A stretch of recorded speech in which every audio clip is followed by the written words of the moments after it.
Well, hello, hello. Happy Tuesday. Welcome to another edition of the Savvy Home Seller. What the heck's going on in the real estate market this week? And oh my goodness. Well, the Fed is meeting today and tomorrow, and the hot topic is interest rates. What are they going to do? Are they going to drop the rates? Are they going to stay the same? How will it affect the mortgage rates?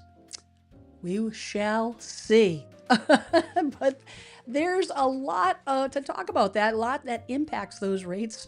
And really, is it even going to make a difference with the housing market? Well, that's what we're going to dig into today. So we're going to talk about, whether the interest rates dropping, even if they drop down to, 2% again, would it really make any significant impact on the housing market?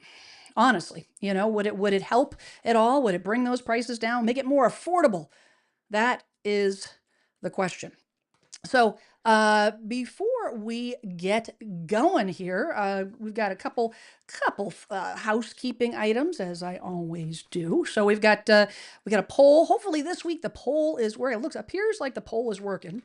I'm not sure what happened. That was a YouTube thing last week. I'm not sure why it was non-responsive. I don't know.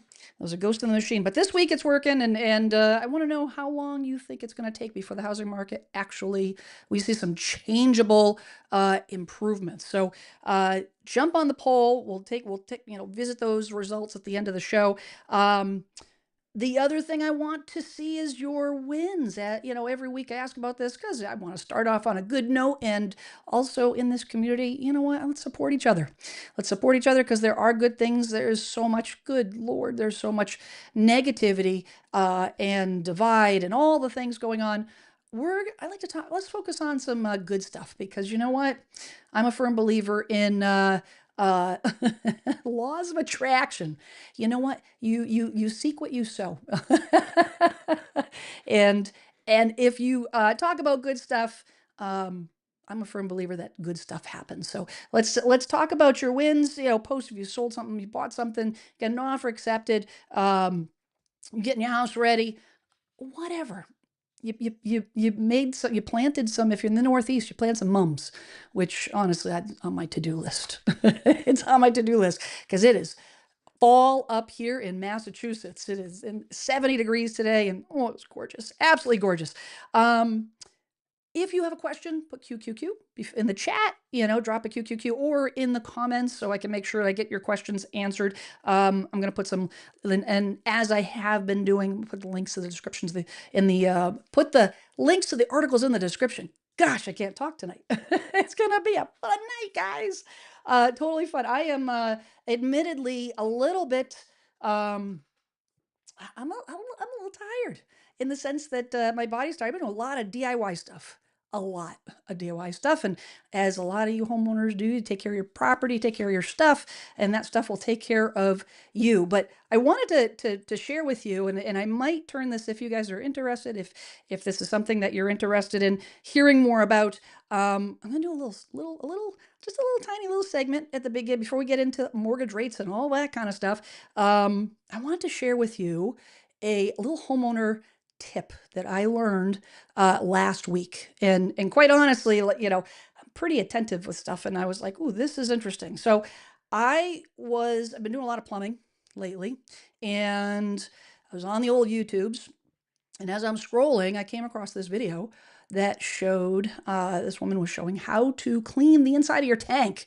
And I said, well, that's kind of gross, but also like I was curious. So I clicked on the video as it goes on YouTube. I clicked on the video and it showed how to, you take the cover off and it's all, if you have your toilet for a while, the tank inside the tank gets kind of gross. But the cover's on, so what do you care, right? But she put in some product, let it sit, and then magically it was clean, more or less clean. I said, well, that's interesting. So I did a little digging, and I wanted to share this with you because honestly, I was like, God, just shut the front door. This is great. Honestly. because when I opened the tank to my downstairs bathroom, I realized that the lever was all rusted. I'm like, oh, I need to do repairs. The flapper needed to be adjusted and all the things. But I wanted to share this with you. And you know what? If you're eating dinner right now, you may want to pause for just 2 seconds. So I took some of this product. It says to take, empty the tank, turn the water off, which, by the way, is a good way to know if your water shutoff valve is actually functioning, which I found out on my half bath that it was frozen. Always good to know in case you have an emergency. But you got to turn the water shut off. You got to press the lever, drain the tank, get the tank empty, and then fill it with hot tap water. And then you pour in a cup of citric acid. I had this stuff around under my kitchen sink. This is a Let Me Shine dishwasher. It's good for like spots, water spots and stuff like that. But the main ingredient is citric acid. So I put a cup of that in there, and this is what it looks like before. Not pleasant at all. Not pleasant at all. I was also able to see like all the spots that my painter missed when I had my house, did some renovations many 10 years ago. This was after I put the cup of the citric acid in there, let it sit for an hour. After an hour, drained it, add a little bit of water. This is the after. I'm telling you guys, like, no joke. I did this a couple weeks ago. The bowl's still clean. Like, my kids are like, oh, mom's not bugging us to clean the toilet as much, It's like, I cannot believe. Why am I sharing this with you guys? Because number one, I'm a savvy homeowner, YouTube channel. I think that this is good to know. But if you're going to sell your house, your home inspector looks at this stuff. And a home inspector takes the top of the tank off, like, check that off the list. One less thing that the homeowner is going to scare the buyer on. So I just thought this was crazy. From this to this, I don't know. The older I get, it's the simple things in life that make me happy. So I wanted to share that with you guys. You can get that citric acid. Honestly, they have it on Amazon. It's not expensive. And the directions, you go on YouTube and just Google it, and it'll tell you, more about, how to do it. But it's just hot tap water and then a cup of that citric acid. But crazy. I love learning new stuff. I love learning new stuff. Who we got in the house? We got Sandy. Says her crystal ball says that rates drop 0.25%. I think you might be have inroads with Mr. Powell, because I agree with you. Kaylee Mail. Oh God, you know what? I not great with pronouncing names, guys. I apologize in advance if I mispronounce your name. Hello, 90 in Southern California. Holy cow! I'll take my 70-degree weather. We got Lauren with a win. There we go. Listed our house last Thursday, had six showings, 4 offers by Sunday. Woohoo! That's fantastic. Love it, love it, love it. Michael says, do you know if the U.S. 10-year Treasury bond has changed at all? I'm going to actually, I have data for that, because we're talking mortgage rates. I've got some data, so we're gonna chat about that. Let's see, Charlton in the house, Mr. Zimmerman, hello. Other than YouTube real estate going into finance or DIY house show remodeling, will they follow? Yeah, that's it. Hey, I like to do anything and everything that's related to. I like to take care of my house. I like to everything that goes into it. I also like to know about how to take care of my house, even if I have to hire somebody. I like to know what's going on. And we got the wiggly arm guy in the house. Excellent. Says Sandy with a little toilet emoji. I appreciate that. That's pretty awesome. Yes, Paul says check the toilet. The toilet is loose to the floor. This is stuff that you can do. This is a cool fun fact, but it's also very, very practical. If you're putting your house on the market, this takes not long to do. Especially the cleaning part. But Paul's right. I mean, check if that toilet is wobbly. If you're up to it, you can check. There's little knobs on either side of the toilet. You can tighten those down, or call a plumber, and do that, or to make sure the shutoff valve is working right. These are all things that might come up at a home inspection, and it's good to know ahead of time. So, Red, thank you. You're very welcome. You're very, very welcome. Yeah, it's kind of it's. I have a well, and I have a whole house water filtration system. But let me tell you something. It's not. It's gross. Definitely wore gloves. It was gross, but also super satisfying because yeah, for sure. And those flappers, replace the flappers like $5. $5. So, anyways, let's get on to the topic at hand, because we are talking about interest rates. We're talking about all, and I'm going to dig into um, what's going to happen potentially if rates go down. If the Fed rate goes down, what is influencing the rate? What's influencing mortgage rates? All the things. So the first article, which is what is featured on my thumbnail, Zillow did an article, mortgage rates dropped sharply after the BLS jobs report. That's the Bureau of Labor Statistics. Zillow maintains its expectations that mortgage rates will end the year near the mid 6% range. Now, this is published last week, and the Bureau of Labor Statistics published their August report because they're always, it's always in advance and not in arrears, I guess. Um, your September is going to be looking backwards to August, so we won't know September obviously until we get to October and so forth. But it was released on September 5th, and it wasn't great. So mortgage rates dropped sharply after the Bureau of Labor Statistics August employment report released on September 5th raised fears of a rapidly weakening labor market. Job growth slowed significantly. I'm going to get into those numbers. Actually pulled those numbers, so we know what significant even means. Prior months' gains were revised downward, and the unemployment rate held relatively stable only because people left the workforce. This is interesting. There's so many different things that affect the job market numbers. It can be manipulated many, many, many different ways. Things that you wouldn't, expect. So if you have, a slew of people that are retiring, a slew of people that decided to, which happened during the pandemic, they lost their job. They didn't go back to work. They said, you know what? Or they started their own business. There was a lot of people during the pandemic that started, went into business for themselves. So the numbers did not correctly represent, the unemployment rate, because the unemployment rate was not true to those that were actually still looking for a job. So, food for thought. This is an anticipation of the Federal Reserve, that the Federal Reserve will cut interest rates aggressively in the coming months to support the economy. Investors have driven mortgage rates lower. How does this impact the housing market?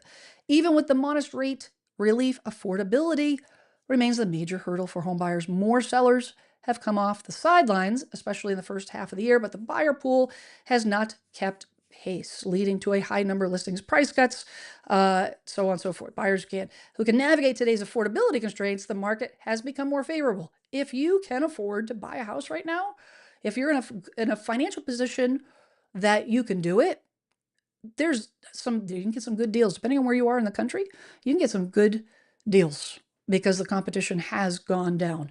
So I wanted to first dig into, first I wanted to comment on the unemployment numbers. And that's one of the main things that affects what the Fed does. It also is going to affect everything in the housing market because if you don't have a job, potentially you don't have money. If you don't have money, kind of hard to buy a house.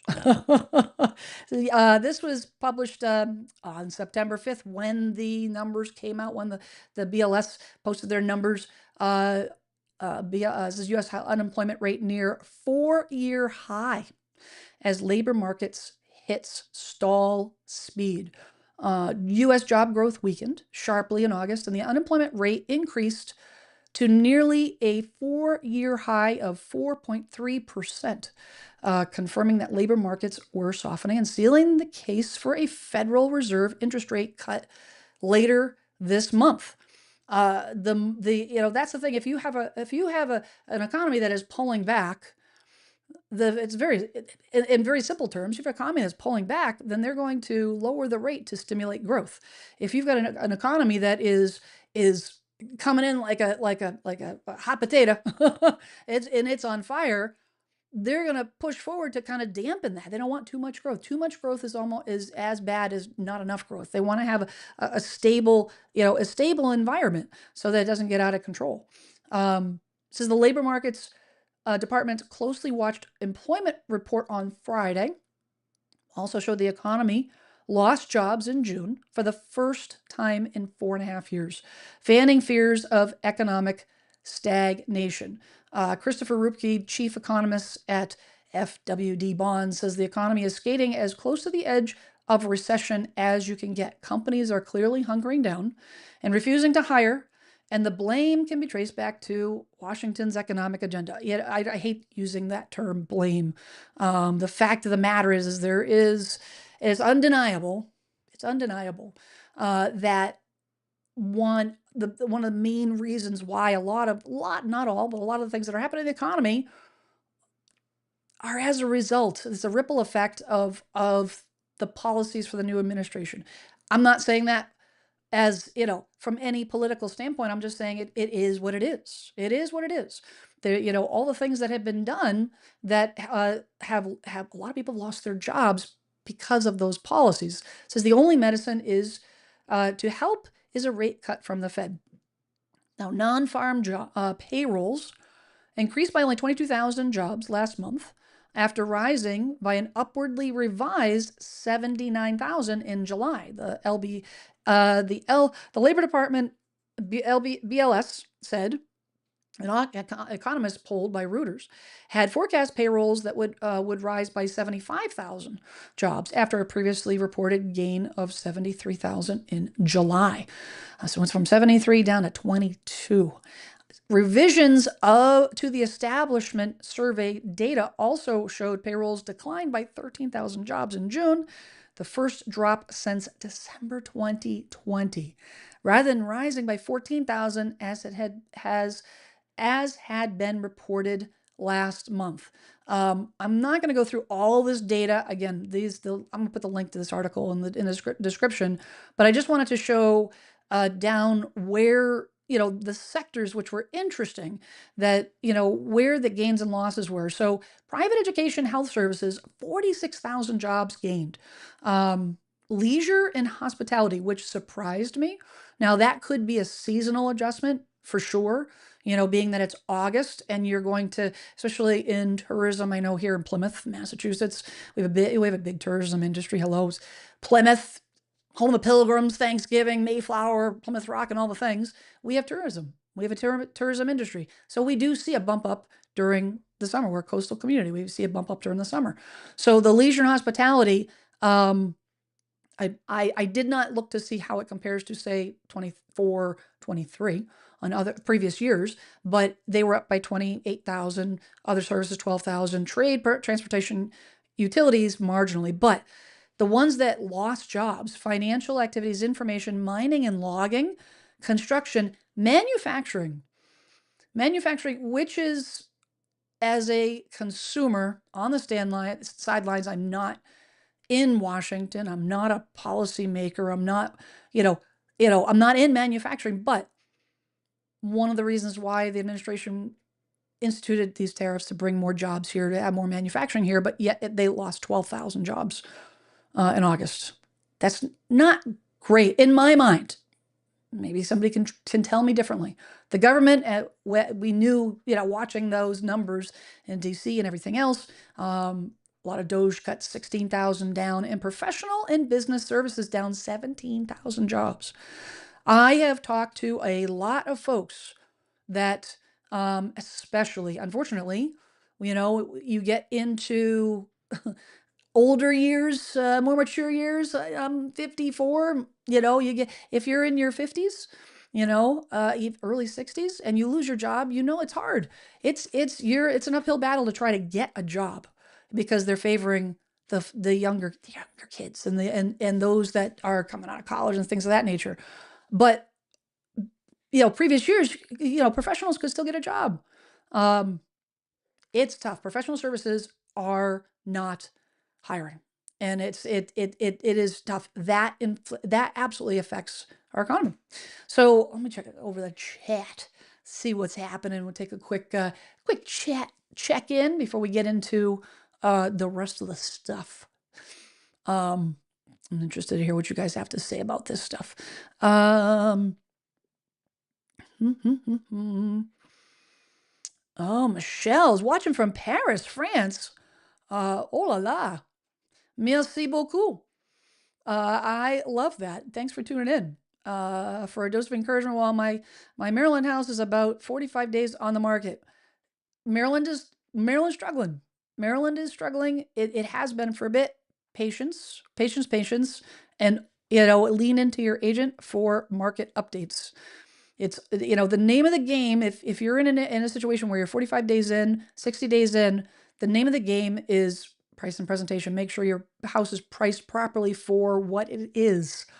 If it has deficiency, make sure that it's priced properly.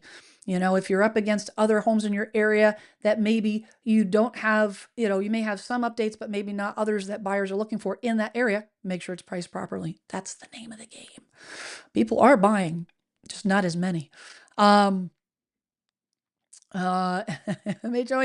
welcome. You get made on time. Fantastic. Charlton says, does Labor Department break down which sector of workers lost it? Well, you know what? Actually, you probably posted that right before we went into all of that info. And you are correct. Construction, mining, manufacturing jobs are the ones that lost the jobs, which is ironic. That's all I'll say there. It's ironic and sad. It's sad. Not only are they losing jobs, but we're in a situation where we're in a trade. We're in an epidemic with trades. We're in a serious situation with trades, and I've mentioned this before. 30% of the trades, the trade workforce is retiring within the next 5 years. This is a problem. We're going to be in a situation in the not too distant future where it's going to the cost to hire a plumber, the cost to hire an electrician, any of the trades. So you want to build a deck, is going to skyrocket. Why? Because there's demand, and there's not, just like housing. Trade, what will happen in the trades if we don't have an influx of new tradespeople coming into the industry? The same thing that happened to housing is going to happen to trades. The price of trades is going to go through the roof because there's not going to be enough people to serve the number of people that need their help, that need to hire them. And not only that, but you may have a toilet that's leaking and you have to wait for the plumber. And I don't say that to be all doom and gloom and scary, just as a point of preparation, right? Managing expectations of where we are, in this economy, in this world, and all of us, we're not bubbles. We're all on individual islands. We'll have to work with this together. And if we don't have some way of changing the tide, I did end up having to call my plumber. I was doing some work on my tub in the drain. Unbeknownst to me, it was all corroded. It fell through and all the things.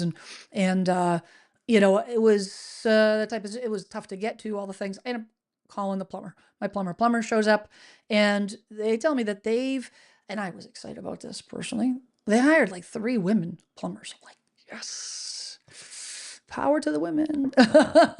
I love that. And they're young. I love that. Youngins getting into the trades. How can we go? That's just fantastic. That's encouraging. Let's see.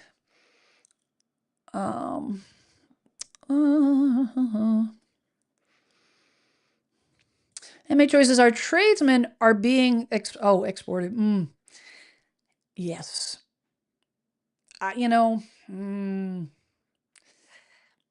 Listen, nobody wants bad guys in their neighborhood. Nobody. But if they're not bad guys, they're valuable. They pay taxes. Come on. Can we use some common sense here, guys? Can we use some common sense? But you know what? As my grandmother would say, common sense is not so common, especially when it's in the government. I'm not a fan. Cactus Wilson said, I took mine off the market so I could readjust my brain to a lower price. Good move. I want to pay cash for my next home and may not be able to. That's what I'm finding to be hard. You're not alone with this. You're not alone with this. I think number one, kudos to you for making a tough decision and acknowledging truths. Acknowledging truths. A lot of sellers will put their head in the sand and say, you know what? It's my agent's fault that the house isn't selling. It's the buyer's fault. It's the neighbor, whatever. They blame everything under the sun instead of just acknowledging the fact that the market's changed and my expectations are not in line with what's happening in the market. And it is what it is. What you might find is, depending on where you're looking to buy, if you're looking to purchase in an area that has equal market reaction. So you've got, you're seeing a 2%, 3% decrease in market value when you're buying in an area that's 2-3% market value. It may be even Steven. If not, what I think is going to happen across the country in the years to come is there's going to be a national readjustment of expectations. And say, you know what? I can't afford to do my 2,500 square foot home, so I'm going to get a 2,000 square foot home or whatever. You're going to say, I can't afford to do a 5-bedroom, so I'm going to do a 4-bedroom. This is the direction of where things will be going. In my research is my opinion at this moment in time. So it depends on why you're moving. And that would be the thing I would tell you, Cactus Wilson. Focus in on the reason why, and that will help guide you in your decision. Oh wow, Isla says $300 per hour here in SoCal for a good plumber. Good Lord, $300 an hour.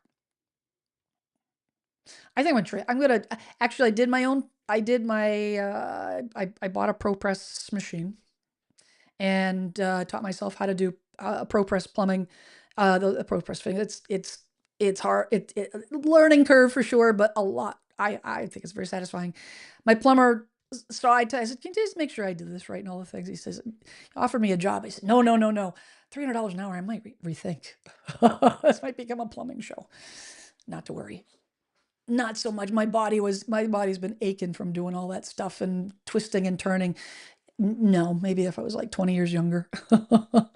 Message says, Jen, if the builders are at a standstill with people not there to work with them, do you think that will last long and make a difference with the price and incentives to the buyer of a new home? Very possibly. And I actually have an article that is going to touch on what's happening in the builder segment, because I think what'll happen is it's not a matter of, yes, the workforce has changed. They have, if you deported your crew, the question is are they going to close up shop? Or are they going to hire new folks, but it's going to be at a higher rate?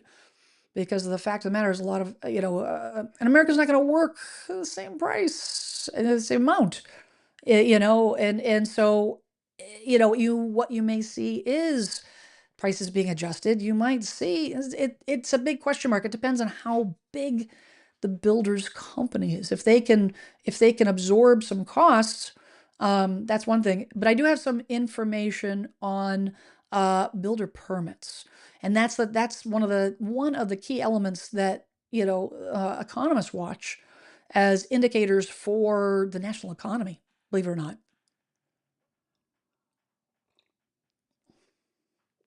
All right. Good question though. Great question. I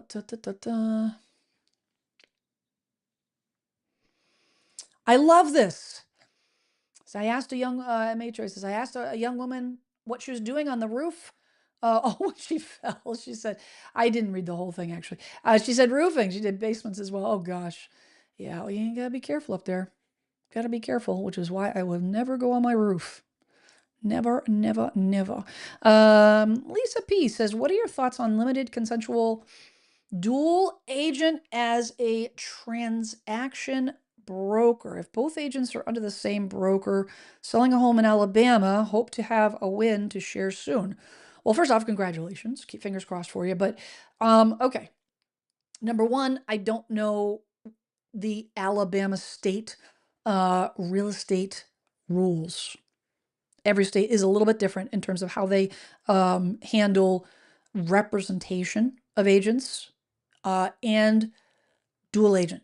But in terms of a limited consensual dual agent as a transaction broker, now, when you're talking about a transaction broker, you're talking about there's a transaction broker, or a facilitator, or an actual representation. So you have a facilitator that represents nobody, or you have a listing agent and a buyer's agent. So I'm not sure what you're, if you're referring to, say you have, a dual agent and that agent is a listing agent and the buyer agent, or if you have a listing agent and the buyer agent under the same broker. Here's what I would say on that. Number one, I'm not you probably know if you're watching my videos, I'm not a fan of a dual agency. I'm adamantly opposed to it. However, depends on the brokerage. So what I mean by that is, so my office, I work for Remax office, everybody's independent. Every agent's independent. We're not W-2. We're all 1099 independent contractors doing our own thing. I, along with every other agent in my office, don't go into my office. Matter of fact, I had my business partner, Michelle, called me yesterday and say, hey, you got a package here?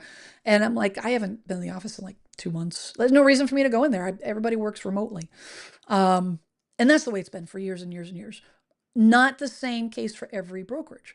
But because I don't go in the office, to be honest, I'm not friends with the agents. They're associates. I only know them professionally. I don't talk to them.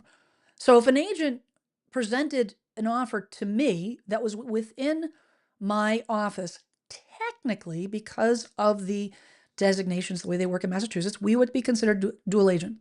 It's a dual agent situation. However, it's different in the sense that I don't know them. I don't talk to them. Everybody's independent. We're not having this conversation, and I will not, they know they're not going to give me any information, that I could then relay to the seller and vice versa. There's a separation there. That is starkly different than a company like a boutique company or a smaller company where the agents are in the office and they are talking. It also depends on what type of agents you're talking about. And, you have two 20% agents or two 80% agents. It's a sticky situation.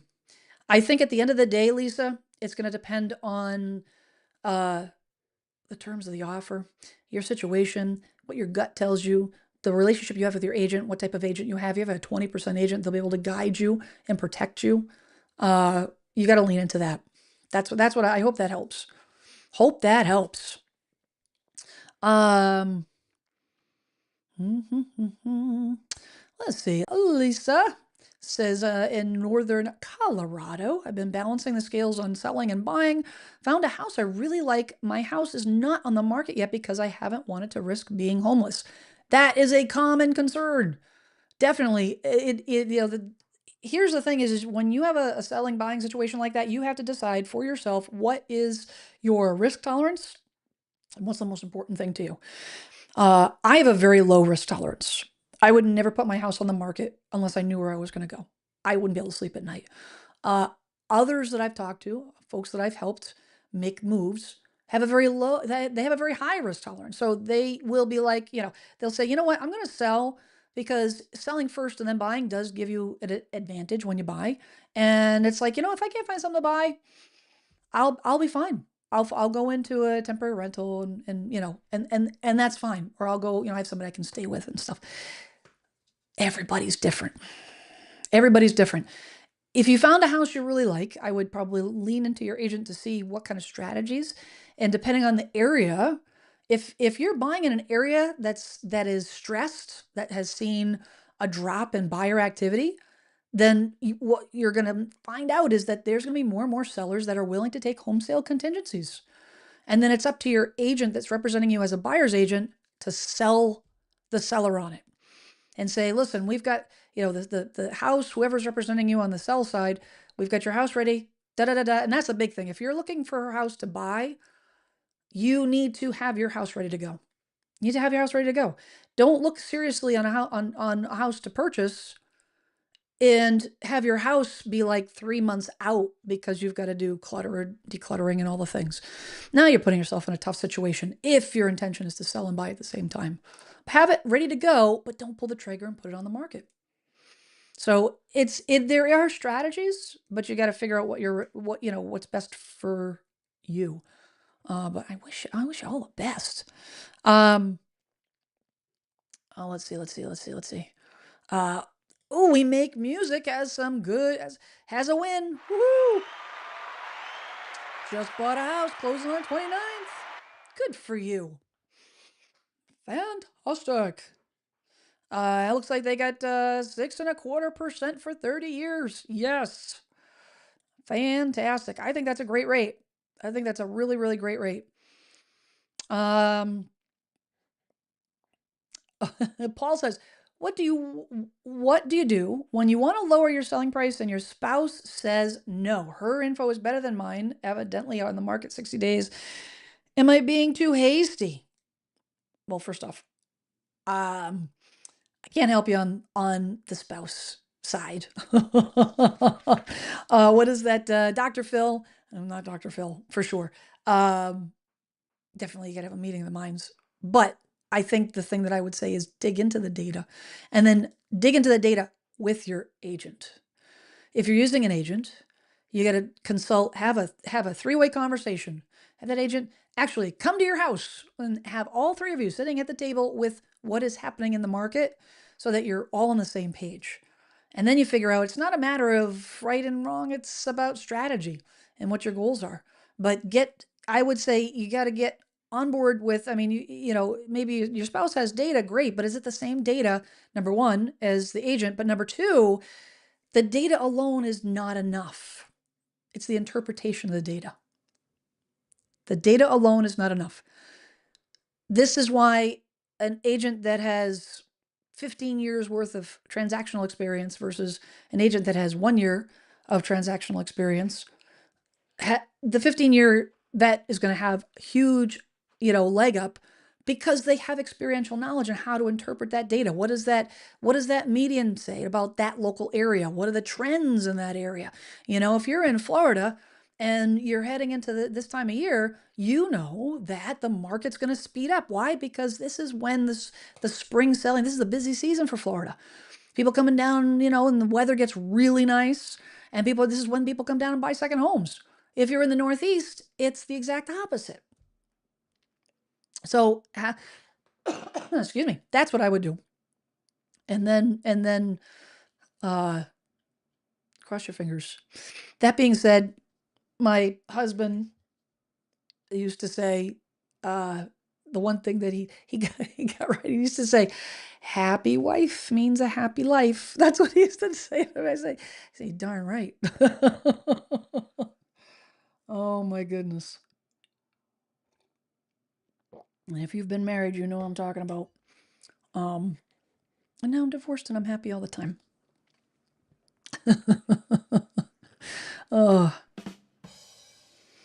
Let's see. Let's see. Oh, we got a win. C-Mail says, just sold my dad's condo in Seattle, 30 days on the market. Fantastic. Good for you. Congratulations. All right. Let's see here. Let's see. A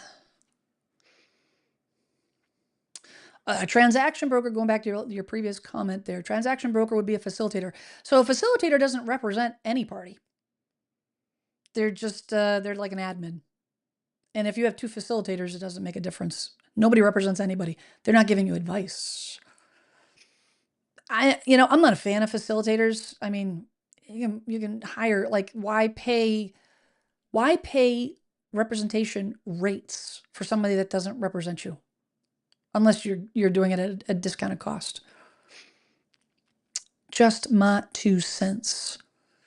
100% MHOA. I'm thinking 20% is just about everything. Is just about every industry. You're not wrong. You are not wrong. Trust me when I tell you. I'm 100%. All right. Okay.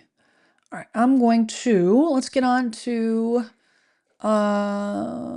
Miss H says, Jen, you just gave us some info I had no idea about. I thought agents worked for a realtor with names like JD, RE or Remax, that you worked for them and not independent. So what are they there for? Okay. To clarify, I'm so glad you asked that because most folks don't understand. So, as an independent agent, 1099. So 1099 means that we pay our own taxes where there's no W-2. There's no, we're not employed. We sign a contract with in my case, Remax. And Remax says that, the reason why I would do that is because I don't have to carry errors and omissions in insurance. I don't have to support the cost of the office. I get the benefit of using the Remax name, and in exchange, I give them a piece of my commission, and in some brokerages, it's bigger than others. But we're independent in the sense that, we have to abide by the rules of, yes, if our office is a member of the National Association of Realtors, you do that as a realtor. We also have to abide by the owner of the office, whether it be a franchise like Remax or a corporate office like a Coldwell Banker. You have to abide by their rules, their policies, their procedures, and all the things. That's why they're not all created equal. But it does take some, because of the insurance, takes some liability and take some weight off my shoulders. You don't have to be to carry that, to carry the weight of being the owner of the company. But that being said, we are independent in the sense that you get out what you put in. And if you're showing up to your job, you treat it like a job as opposed to a career, you're going to make job money. Those are the agents that are selling one house a year. They just show up and they're not investing in their business, investing monetarily or investing time-wise with learning and classes and certifications and all the things. I mean, I can't tell you how many certifications I have taken, classes I've taken over the last 29 years. It's crazy. But that's what, in my opinion, to run my own independent business, that's what I do. But that is, and I'm glad you're asking this because that is why you could talk to 5 different agents in an office. 4 of them are 80%ers, one's a 20%er. It's the way it goes because that 20% agent is doing their own thing, is treating their business the way they want to treat. Nobody tells me how to run my business. Nobody tells me how often to call folks, check in with folks, follow up with folks, whether I should, go to the appraisal or not. No. Every agent makes that decision on their own. And you could have 2 different agents in the same company and have 2 totally different experiences. So I had somebody reach out to me the other day and the referral partner that I sent them, a 20% agent, she said, well, I already talked to somebody in that agency. They were obviously an 80%er and she's concerned about stepping on toes. And I said, you don't worry about that. Because they're two separate agents. They're totally 2 separate. It's not like a cubicle situation where everybody's working. No, my clients are my clients and nobody else's. No one in that office knows anything about my book of business. Nothing. Zero. Zip. So I'm glad you asked that question because it's good to know. Does that benefit you in any way, shape, or form? It helps you understand, but I think understanding helps you advocate for yourself, which is what I'm trying to do here. For sure. Okay. So I want to get back to the mortgage rates, right? So, they're talking about, the Fed's meeting and they're gonna make a decision tomorrow on what to do on those rates. But what happens, like what needs to happen? So the Fed is gonna make the decision, they're gonna meet tomorrow. What does the Fed need to do? Because, I've talked about this before where the Fed, does not have a direct impact on the housing market. It has an indirect impact. But if the Fed drops the rate, by, a quarter percent or a quarter basis point tomorrow, does not mean that the mortgage rates are going to drop a quarter percent Does not. It does, however, have an indirect effect on the investors that do affect the treasury bonds, which do affect the mortgage rates. But more about that later. But this article popped up a couple hours ago on Fortune magazine, and it says Bank of America sees the path to a 5% mortgage rate if the Fed pulls off these two things. And it says the Bank of America mortgage-backed securities, MBS. Remember that because they reference that in the article later on, MBS. Research team tackled the question of when U.S. mortgage rates could come down. President Trump has been pressuring the Fed Reserve for much of 2025 to cut the rate. But mortgage rates remained elevated at 6%, freezing activity in the housing market. I don't think that that's necessarily direct reason why, but nonetheless, it's contributing to it. That enjoyed a tremendous boom during the pandemic thanks to sub 3% mortgage rates. The MBS team wrote on Tuesday, today, that it does see a path to a 5% mortgage rate as long as the Fed pulls off two actions: quantitative easing in mortgage-backed securities. And we're not going to get too deep into this, into the weeds on mortgage-backed securities, but just to give you a high level, a view, I'll give you a general understanding. Mortgage-backed securities and aggressive yield curve control to the point that 10-year Treasury yields, that I do want you to remember that 10-year Treasury yields come down to 3 to 3.25%. The 10-year is pivotal since it serves as a benchmark for 30-year fixed rate mortgages. This is per the Bank of America Research Situation Room note released September 16th. The baseline expectation is for mortgage rates to end both 2025-2026 at 6.25%, a moderate decline from the current national average, which even as they wrote this has changed. I'm going to show you in a second, which Bank of America notes was a big improvement from 6.9% recently. That's based on a 10-year Treasury yield of about 4% and about 4.25% the year end 2026. While Wall Street is rallying behind the possibility, and this is what happens: the investors, they get an inkling, in their mind, they get a gut feeling, and then they react, and Wall Street reacts. It says, Wall Street is rallying behind the possibility even a drop to 5% likely won't bring broad relief to American home buyers facing the tightest affordability crunch in decades. So I know that earlier this year there was a lot of talk about if the rates were to drop down to 5%, that's the magic number. Rates dropping down to 5% is going to kickstart this housing market in a big way. Not the case. And I've got an article about that in a second. I'm going to show you why. But even it's not a standalone. It's not a standalone fix to the housing market, regardless of what the president would tell you. It's not that easy. It is a complicated dance.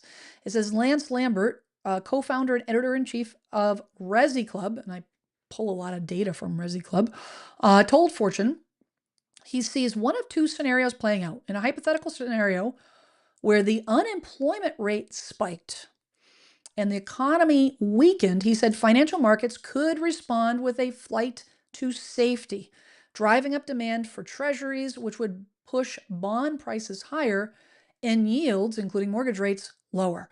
So in other words, if the economy starts not doing well, unemployment starts to go up, the economy starts to weaken, we start to flirt with recession, maybe we enter recession, that is when we will see the rates come down. The rates will not come down if unemployment drops. The rates are not going to come down if the economy it continues to grow. We start to see more inflation numbers starting to shift. The mortgage rates aren't going to change. They're not going to come down anymore. They're going to go potentially up. It says, in the case of a recession materializing, Lambert said the Fed could respond with emergency cuts to the federal funds rate. And if the downturn were severe enough, potentially resume purchases of mortgage-backed securities, adding further downward pressure on mortgage rates.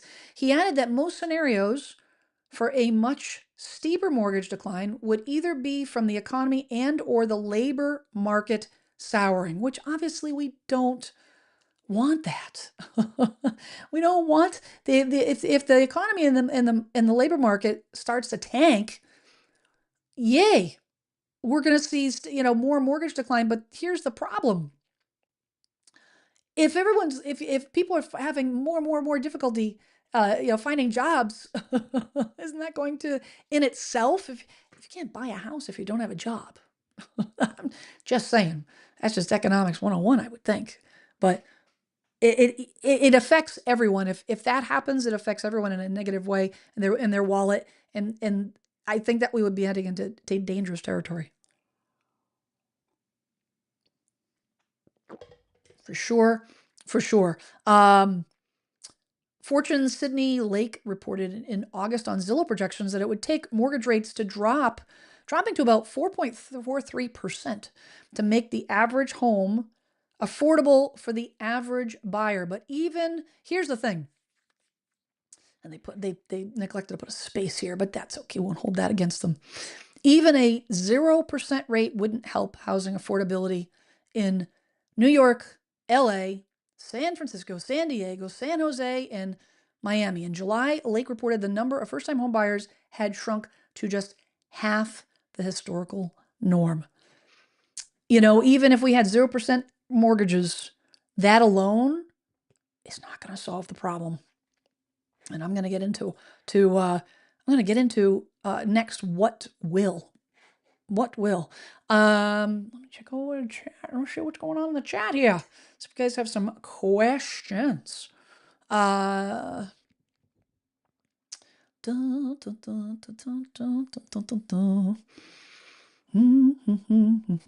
you guys like some music?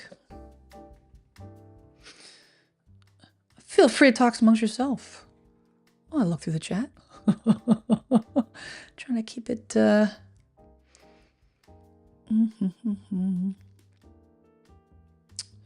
let's see.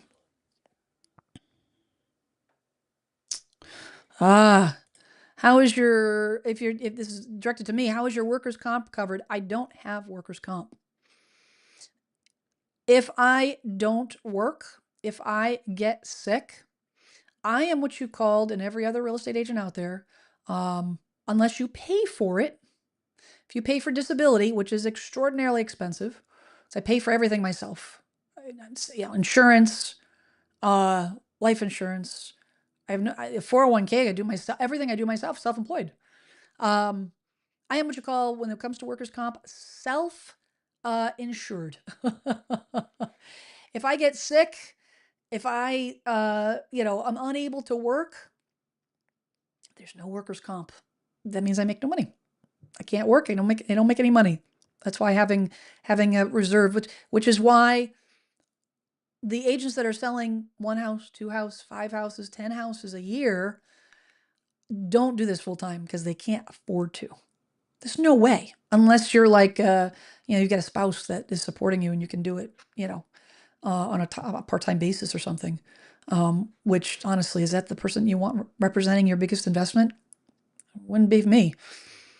But yeah, and actually, MHOA, the pandemic was the first time in my 30 years that I actually did collect an unemployment check for a very short period of time, until Massachusetts deemed real estate agents as essential workers. Like, really?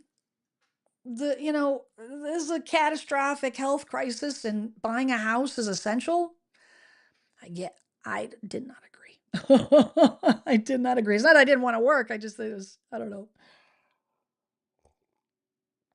Crazy, crazy, crazy.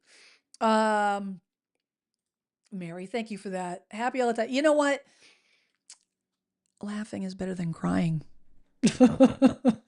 In my opinion. That's why, I get some comments on the old tubes there in my video that, it's not funny. It's not funny. It's like, well, you know what?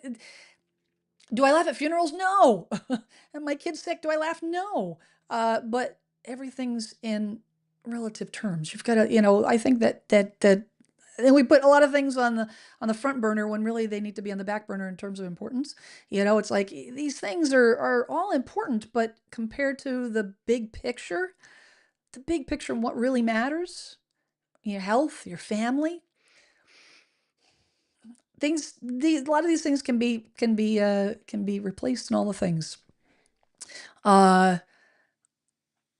You lose your job, you can get another job eventually. Fine, you can be resourceful and all the things, but you lose your health, you lose your family.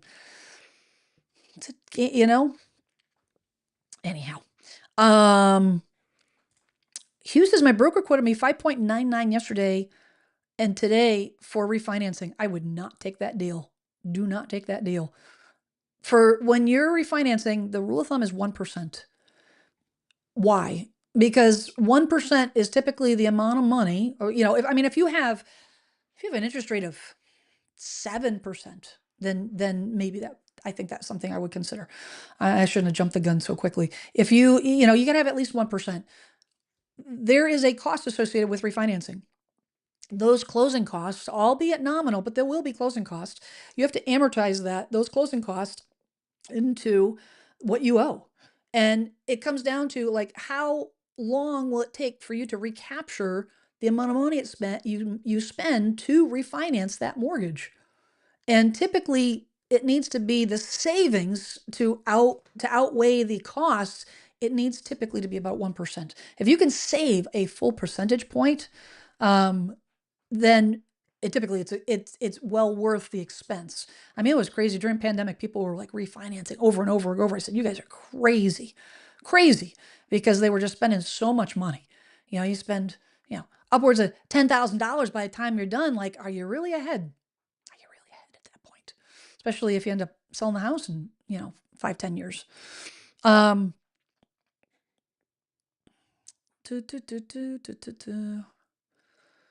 right.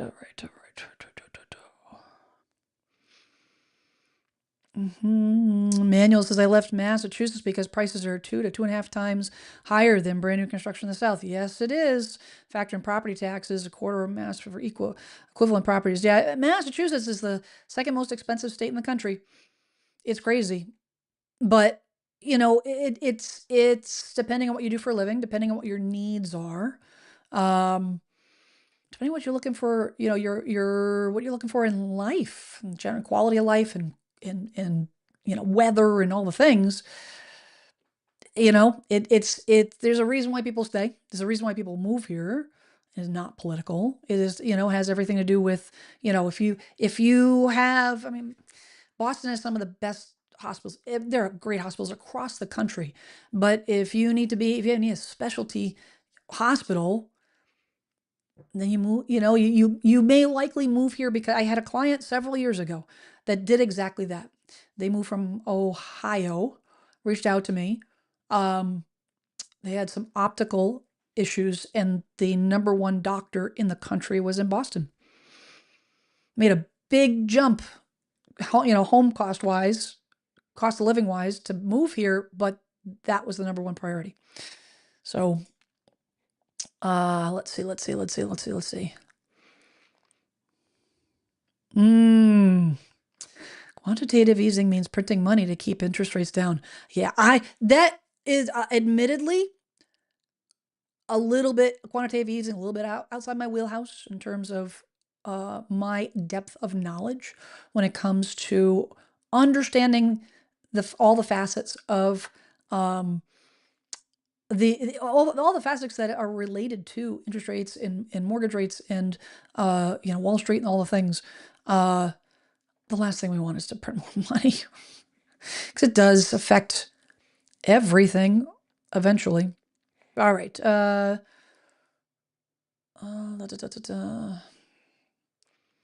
Lisa asks, how would it work if the buyer doesn't have an agent, but my listing agent would work under the limited dual agent as a facilitator? Is that a good idea? No. Nope. That I absolutely positively would a strong caution against. Strong caution against. Here's the scenario. How is it possible? And just as a side note, if your agent was an attorney, it would be illegal for them to do this. So why is it legal for a real estate agent to do it? It doesn't make sense. But if you have a relationship with your listing agent and a buyer approaches them, and I mean, I guess as a limited dual agent, as a facilitator, I'm gonna backpedal just a second. It depends on the situation with the facilitator. It depends on the situation as far as the other buyer is concerned. But if you have a first time home buyer, okay, even if that agent says, if the buyer rather, is like first time home buyer and the agent's like, oh, it'll be fine. The buyer knows that I don't represent them as a buyer's agent, yada, yada, yada. They're going to need handholding to a certain degree because that will be looking out for your best interest as a seller. I'm going to tell you, when I represent a seller as a listing agent, if a buyer comes to me right now, I honestly, if a buyer comes to me, I do not handle it at all. I have my business partner who, if there's, will handle it as a facilitator. I don't tell my business partner anything about my listings for that reason. I just don't. That's me and my moral compass. I moral compass, do the right thing. But it's a tricky road to navigate. Typically, I will say, sorry, I can't represent you. I can't. And go find an agent. But I think it's tough. I think it's a tough road to navigate. And and if you have an 80% agent as a listing agent, no go. If you have a 20% agent as a listing agent, and for those watching this, if you're like, what is she talking about? I get into this in depth on my regular content, which, by the way, I'm working on a whole new batch of new content. It's coming. I haven't posted it in a bit. It's been kind of a crazy summer and all the things. But I'm working on some great content that I'm going to be posting very, very soon. So it's coming. Stay tuned. But,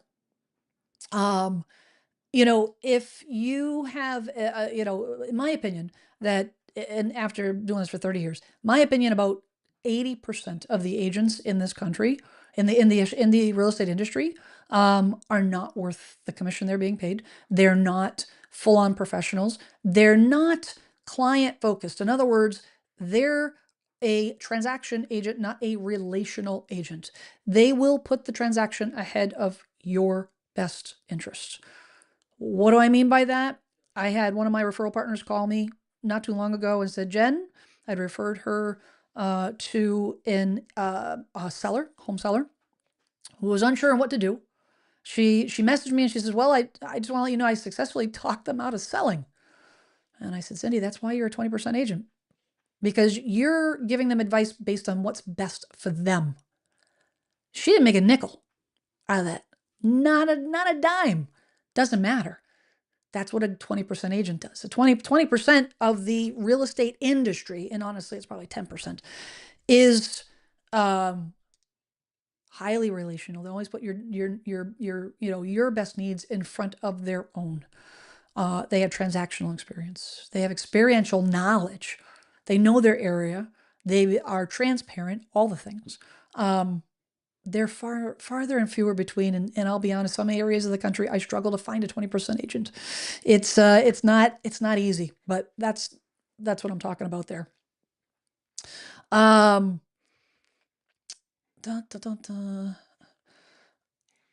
right. You're funny. Might as well I watch a episode of Tom and Jerry after Jen's stream. Is that a compliment or are you ripping me? I want to know. Inquiring minds want to know. Mary says, any general thoughts in 55 plus communities? Okay. It depends. I know that's a super vague answer. It depends. I think it depends on what your goals are. It depends on what's important to you. If you are looking for a community where you want other folks that have similar interests, if you want to be in a community that is, has things to do potentially, if other folks that are, even empty nesters. I can't believe I'm going to be, qualified for a 55 plus community next year, which is crazy. I think they can be a great thing. But you just got to be careful in your HOAs. You got to make sure that you understand how the HOA is structured. You get at least 2 years of the budget so you can see how solid they are to determine whether those fees are going to go up. I think they can be a great thing if they suit your needs, but you got to do your homework. You got to make sure you do your homework to make sure it's not a risk. 110%. I want to get into now, Realtor.com did an article yesterday about what a Fed rate cut might mean for mortgage rates. And I touched on this earlier, but I wanted to there's a couple points in this article that I wanted to bring up. It says, in response to mounting warning signs from the labor market, Federal Reserve is preparing to cut its benchmark interest rate for the first time in 9 months. Most economists and investors expect Fed Chair Jerome Powell and the rest of the Federal Open Market Committee, FOMC, to cut the central bank's overnight rate by a 1/4 point on Wednesday. Mortgage rates have already fallen into anticipation of the move.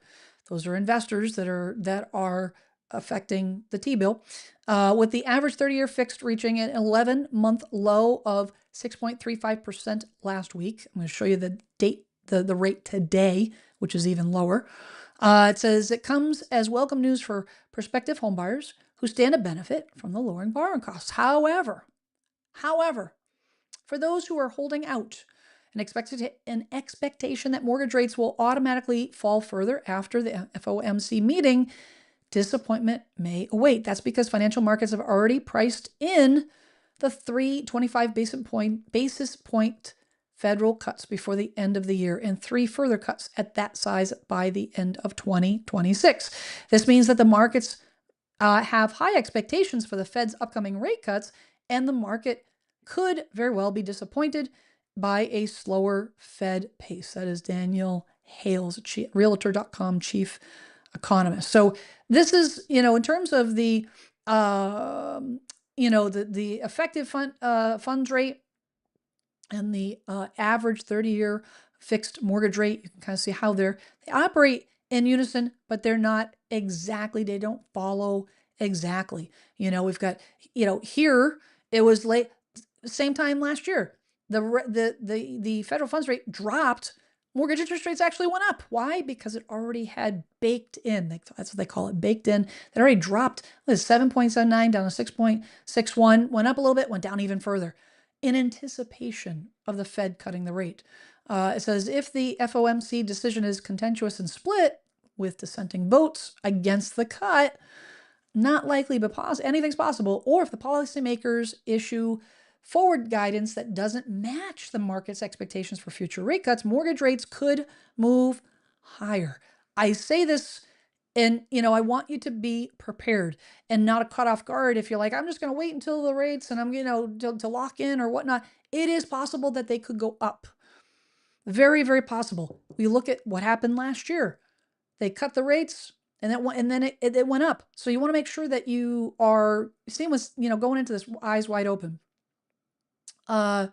It says, Hale says that I expect this drop in mortgage rates to continue at least until the upcoming Fed meeting. After the Fed meeting, however, I expect the mortgage rates are more likely to steady or even edge higher because markets are positioned to expect relatively more easing and could be disappointing by the Fed's forward guidance. The Fed does not set the mortgage rates, which instead tend to follow the yields of long-term bonds.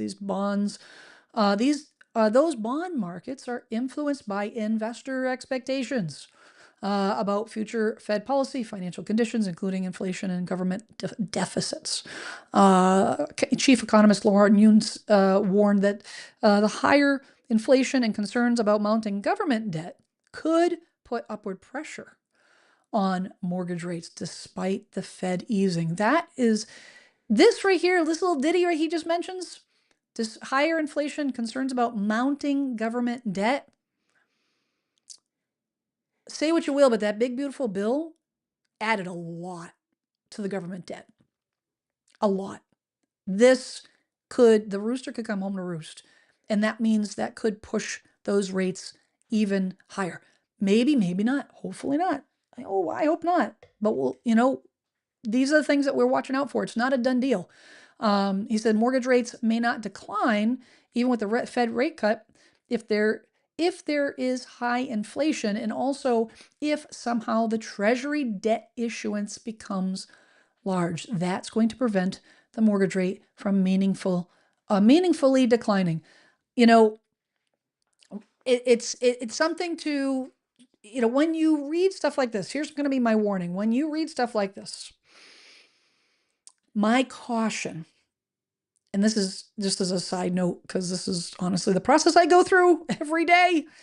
You go on social media and you see a post and, oh, White House is doing this, the White House is doing that. They want to ask for $58, million to, have protection against different things and all the, as a result of, whatever knots after the, assassination and of who. Take it with a grain of salt, because just because they ask doesn't mean they get, number one. Number two, gotta wait and let it play out. There are people that are way smarter than I am that still can't predict what the mortgage rates are going to do. Don't let that stuff, cloud your vision, or worse yet, determine what your plan is. Just put that out there. Let's see. Oh, hey, Clark. Good to see you, my friend. Clark down is a great agent, one of my referral partners down at Atlanta, Georgia. Good to see you, my friend. Any thoughts about purchasing a newly built home in 55 plus communities? Yeah, I mean, I think that it depends on where it is. I think you need to do your research. Do your research. You got to look at what else is sold, what else is selling, what the competition is, what the turnover is, median days to market, median, price, sale price, the strength of the community. Brand new communities can be tricky, because brand new communities means that there's no HOA history. And if there's no HOA history, it's hard to know what will happen after the community is finished.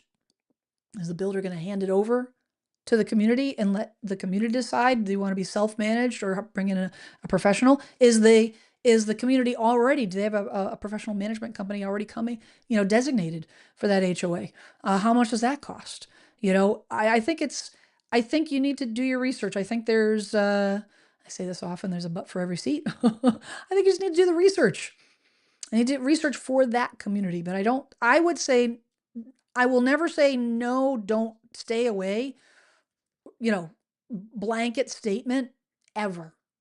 Because every community is different. Every person's needs are different. I hope that helps. Let's see what we got here. Let's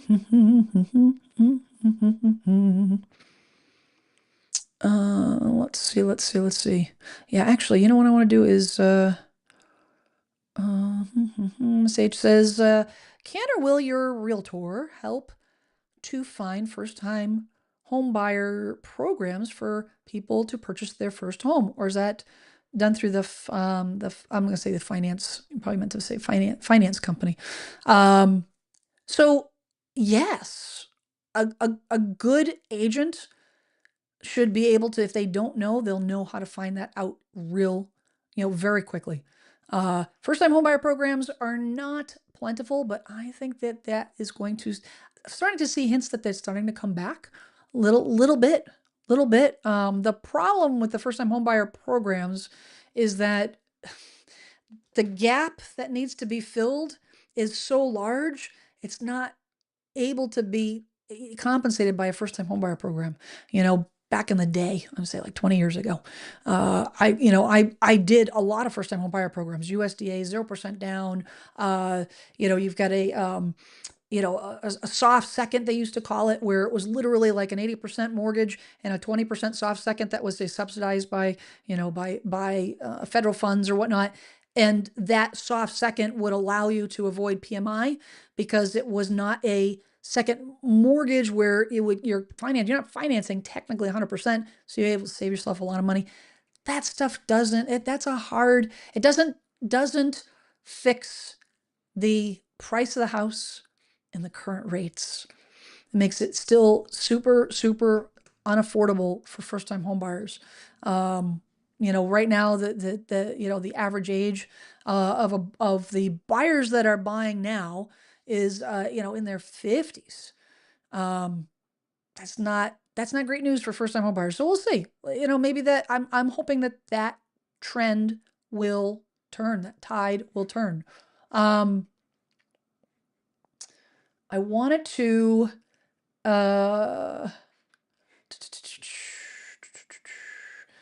get into I wanted to show you, okay, before be respectful of the time here. So the 30-year, this is what's happening with the rates today. So it is, we're talking the end of the day, September 16th, the Fed's meeting tomorrow to make their announcement on what they're going to do with the Fed rate.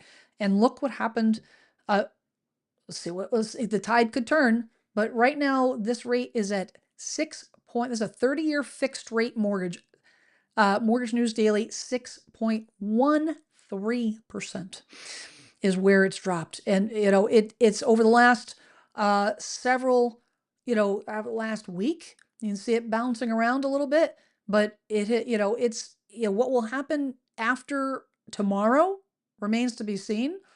But 6.13%, we are inching closer and closer to that 6% mark, big time. And it could, if you're planning to if you're planning to buy regardless, saving some money, saving some money.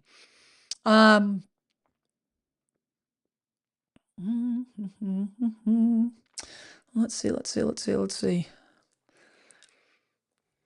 Angie, good to see you. I was talking to an agent I know pretty well, and she said she could do both because, as far as representation, because she has buyers and wouldn't charge me more than 1% on the buyer's side.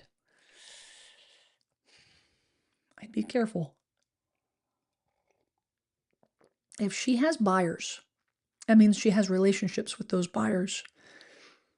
How does she represent you and give you guidance and help you with negotiation strategy if she has inside scoops, has an inside scoop about the buyer and is trying to do the same for them? I don't love it. I don't like it. I'd be very, very careful, Angie. I know this is and what I'm saying is not popular. Trust me, 30 years I've been doing this gig, and that is not popular. My opinion is not popular. Why? Because what I'm saying negatively affects the real estate industry. Because the real estate industry is, admittedly, the real estate industry favors, making money. The real estate industry champions the agents that make the most money. You get awards, $1 million club, and all that BS. It doesn't champion the consumer. It doesn't. Plain and simple. 20% of the agents do. But why is it only 20%? Why? 80%. And so, an agent will, this is the way we're trained, is to point out all the things that could happen positively to get you to go along with it. And I like to stir the pot.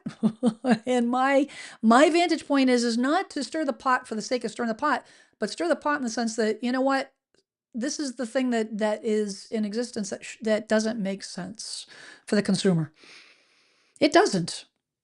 How can you be like, I'm going to look out for your best interest and I'm going to look out for your best interest? But you know what? I would really counter with this amount of money, but what? I would think you would counter at this amount. Well, you got like two people on your shoulder, like the devil in the age. It's impossible. When you have the human element, you can't do that. You can't. The best thing that your agent could do, Angie, is to assign the buyer to somebody else in the office, that she does, that's not connected to her, and let them represent the buyer, separately. So I hope that makes sense. Hope that makes sense. All right, what else you guys got? What else? David says lower rates will also weaken the dollar, and the dollar's already weak to begin with. There are a lot of moving pieces. David, I couldn't agree more. I couldn't agree more. And that's why it's not an easy fix. Matter of fact, I came across this article that talks about the fact that, this is a Business Insider posted this not too long ago. This is not recent, but this is good data. It has good information. Upside down economically, here's why the housing market probably won't get more affordable if the Fed cuts the rates. I mean, it's basic. Comes down to two reasons. Okay, it's markets have their eye on the Fed's likely rate cut, and this was a year ago. But this Peter Bukvar, the CIO of One Point BFG Wealth Partners, say that 5 times fast, has a 2-part thesis on as to why the housing market will stay expensive even if the Fed trims its benchmark rate. We were here last year. Okay, number one, the Fed rates cuts won't pull down the long-term rates. We've already talked about that. And then the number two is the Fed rate cuts won't fix the supply problem. The supply problem is bigger than we realize. Why? Because the supply problem is directly connected to, okay, that's how much inventory. How do we create more inventory? Well, you can't just, the stuff, yes, we have boomers that are staying in their homes longer, and yes, the boomers could start selling. But the fact of the matter is our population has grown over the last 20 years, substantially. We need to physically create more homes. But how do we create more homes if we have a significant reduction in the labor force, which is evident by the numbers? So the people to build the homes, then you have tariffs, so the cost to build the homes, then you have lack of land, unless you're going to live in the middle of nowhere and go, use federal land. All the different things. It's going to take a while, folks. It's going to take a while. And it is complex as the day is long. And regardless of what anybody will tell you about this one thing that's going to tell, fix the market. How do we fix the market? It's going to be a combination of things working in unison, like a very, very complex orchestra. Peter Patterman's a question out of curiosity. And in your opinion, would it be better to rent out a home or sell? I promise I won't hold you to it. I'm curious about your opinion. Well, I appreciate that. Okay, this is going to sound like I'm sidestepping the question, but it's really going to depend on you. Truly. I do not think, if anybody tells you, and it's just the same thing. I was having a conversation. I was interviewing a referral agent today, and I've known them for a time, and I said to them, I says, if you talk to someone and they say, you talk to an agent, and you ask the agent, how's the market? Is this a good time to sell? If they give you an answer without asking any questions, they're an 80% agent. Don't listen to them. Don't listen to anything. That's why I can't answer this question. And I won't give you the answer to this question because I don't know, because I need to talk to you. What the correct response should be is, what's good for you? Should I sell? I don't know. Why do you want to move? What's your motivation? What's your goals? How's your financial situation? Can you afford it? Where you're going to go? Can you afford to buy another property? Are you going to buy another property? All the things. If all the ducks are in a row, it doesn't matter if it's December 24th. It doesn't matter if it's, New Year's Day. It doesn't matter the timing. It makes sense. If the ducks are in a row, it makes sense. I would say that would be the same answer for you. Whether you should rent or sell depends on your situation. If you are in a financial situation where you don't need the equity from your home to do whatever you need to do for your, if this is your primary residence that you're converting it to a rental, or even if it's not, and you don't need that equity, you don't need that cash flow, and the rental market is strong in your area, and you like the prospective of tenants, you have people that are readily available to rent the property, and you have a low, a high risk tolerance, because what if the tenants, what if they destroy the property? What if they bail and not pay your rent? Now now you're stuck with an empty property, you know, all of those things. If you are able to navigate that, that's going to be the stark difference. There's going to be a stark difference to the answer to that question versus somebody that has a very low risk tolerance.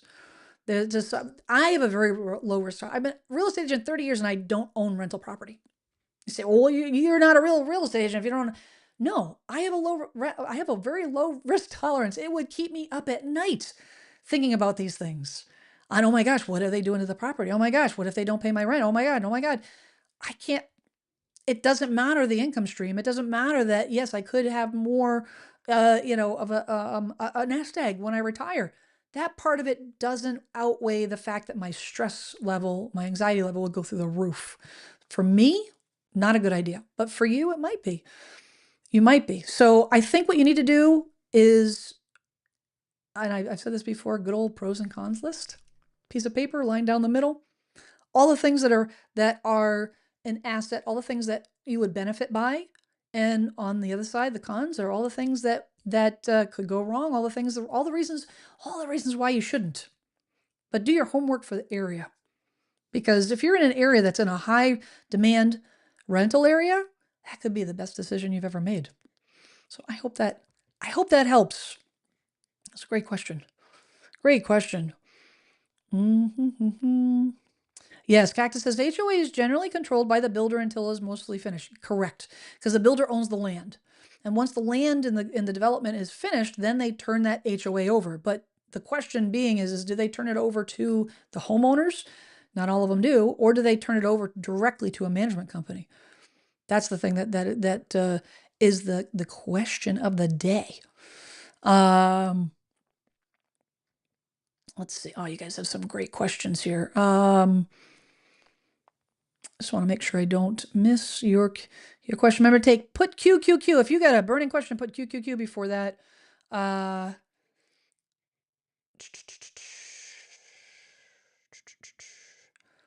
Because that is how I will find you.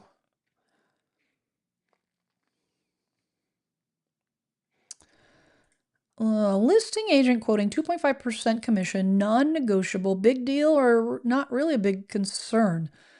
Depends. It depends on, here's the thing. The approach to commission. You have an 80%, I'll put a scenario out there for you. You have an 80% agent who says, I want 2.5%, but they haven't demonstrated any value in exchange for that. None whatsoever. You're saying, I want $30,000 for this car. It's a no-name brand car. I have no track record, all the things. Or you have a 20% agent that has a track record. It's a Mercedes or whatever. Probably a terrible analogy. But you have a 20% agent that says, listen, this is my fee, and has articulated the value that you're going to get. Showed you, right? They articulate it, and then they've shown you how. Well, do they answer your questions? Do they do it in a timely fashion? Do they ask questions? They ask the right questions. They ask a lot of questions. How do they show up? Do they show up as a professional? Or are they coming in like on a freight train because they got to get to their next appointment, and they got to, okay, you want to sell? Great. Well, we can get it done, blah, blah, blah, blah. And you feel rushed, and you personally are like, I need to slow down because I'm not comfortable. I'm not getting my question. They're not listening to you. You're a transaction to them. Okay. I personally have a book of business. I have what I do for a living. Or for service for a client, for a seller client. And my fee, I very rarely negotiate. And you say, oh, that's not fair. Well, no, I mean, my plumber doesn't negotiate the fee. My plumber says, this is what I'm charging. This is what I'm going to do for you. And I'm going to show up on time, and I'm going to get it done in the time I promised, and blah, blah, blah, blah. That's his fee. It is what it is based on his level of service. They've got to show you the value. So is it a concern? It's only a concern to you if you don't know what you're paying for. I hope that helps. I hope that helps. Let's see.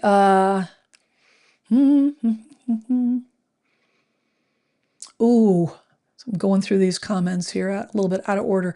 Vocal Pelican says, my brother and sister-in-law just got scammed by the dual agent agreement. They agreed to limit the buyer payment to only 2%. So when the buyer came along and had no agent, the seller agent said, oh, don't worry. I've already got that covered for you. And my brother and sister-in-law had a 2% more because she was a dual agent. Scumbag. Oh, man. That's the crap that makes me super irritated. And I'll tell you, if I had one of my referral partners do that to one of you guys, they would be canned in a hot second. No way. Oh, don't worry. I will gladly take your 2% commission more in my pocket because that help me make more money. I will gladly take more money. Seriously? Seriously. I wanted to touch on one thing, and I know I'm getting late on time here and all the things, but I think this is important because one of the things that they talked about in that article earlier was recession risk. And I came across a Fortune article from Sunday that kind of touched on this and just food for thought. Again, I'm going to put the links to these articles in the description so you can check it out on your own. But it says this housing data is the most critical economic variable for predicting recessions. This was actually I thought it was interesting, and it's now at the lowest level since pandemic shutdowns. It says the housing market has long been seen as an early warning sign for recessions, and one data point in particular has caught the attention of Moody Analytics chief economist Mark Zandi. In social media post on Sunday, he noted that Moody's own leading economic indicator that uses machine learning that estimated the odds of a recession in the next 12 months are now at 48%. Even though it's less than 50%, Zandi pointed out that the probability has never been that high previously without the economy eventually slipping into a downturn. It says a crucial component of the Moody's indicator comes from the housing market. This is why we don't want the housing market to crash. An adjustment, we want the housing. I'm not saying we don't want the prices to go down. I'm not saying that we want it to be more affordable. I think that's the thing is we don't want prices to just come down. We don't want interest rates just to come down. We want it to be more affordable. More higher wages, less appreciation, slightly less interest rates. All of these things in orchestra, all these things in unison will make it more affordable, which then trickles out to the general economy. I've said this before, that the housing market is the largest GDP in the country. Gross domestic product it produces when a home sells, it is much bigger than just your little house. It is monument. I mean, you're talking over 4 million homes on the market that were short. That's a lot of money coming in and out of everyone's hands. The real estate agent gets their commission. Where does that commission go, guys? Part of that commission goes to the federal government, taxes. Part of it goes towards services. I'm getting my furnace, my boiler and my indirect hot water heater replaced next month. It costs upwards towards $16,000 that I'll be paying. I get that money from transactions, from the housing industry. That's 16 grand that I'm going to be investing into my interviewing plumbers and getting estimates at the moment. But when I hire a contractor, that's money that I'm putting into the market, that I'm putting into the economy, the local economy, stimulating the local economy. Far reaching. It says the algorithm has identified building permits at the most critical economic variable for predicting recessions. And while permits have been holding up. And you guys had asked, and I hinted at this earlier about the building permits. It says, while permits have been holding up reasonably well as builders supported sales through interest rates, buy downs, and the other incentives, inventories of unsold homes are now high and on the rise. In response, builders are pulling back. Permits are starting to slump. They are now as low as they've been since the pandemic shutdowns. Last month, the Census Bureau reported that the residential building permits in July were at the seasonally adjusted annual rate of 1.35 million. It's a lot of houses.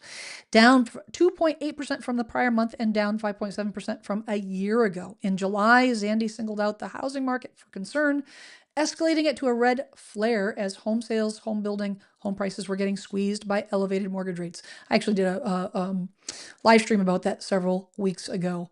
And so you can see residential building permits set off red flare. You can see that they're starting to dip.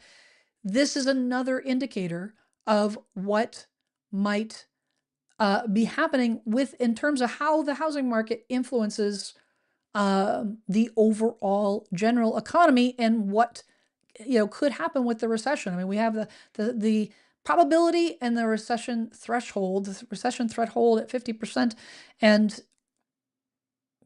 we're getting there.